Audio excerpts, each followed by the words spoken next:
Good day mga kaibigan. So Nueva Vizcaya Airgun Shooters na naman po. Dito ipapakita natin yung mga pinaggagawa natin. Mga customer natin from Luzon, Visayas, Mindanao po tayo mga kaibigan. So itong Predator na to, galing po yan sa Abra. So, customer natin from Abra. Hello sir, shout out po sa mga taga Abra, mga hunters natin dyan. Hello po. At ang isang to naman ay itong M3 na to ay from Benguet. Hello mga hunters, ka-hunters, mga shooters natin ng airgun, mga ka-airgunero natin dyan sa Benguet po. Good day po sa ating lahat. Itong isa naman po ay from Alcala o from Cagayan.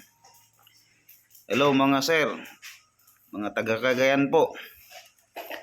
Kumusta po tayo dyan? At ang isang to naman po ay from Puerto Princesa, from Palawan po. Yan.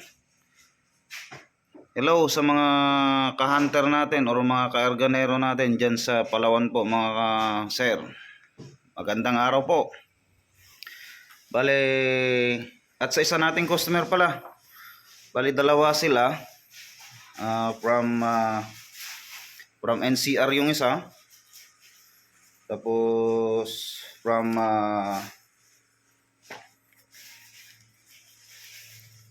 Sultan Kudarat naman po yung isa. Nagpa-build sa atin ng Taurus version 5 po.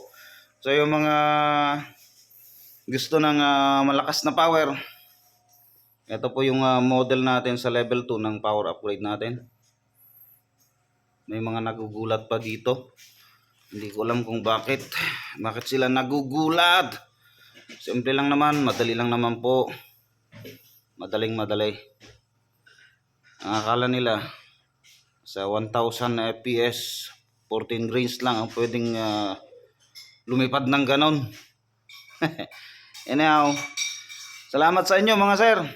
So ito, tapos na po si M3.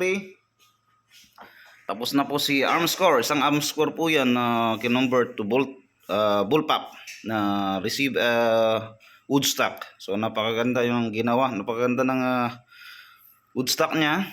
In-upgrade lang natin, pinaganda natin, sinun natin, sinet up natin yung lahat ng mga kulang sa unit niya kasi ang kalat ng patama, inayos na natin.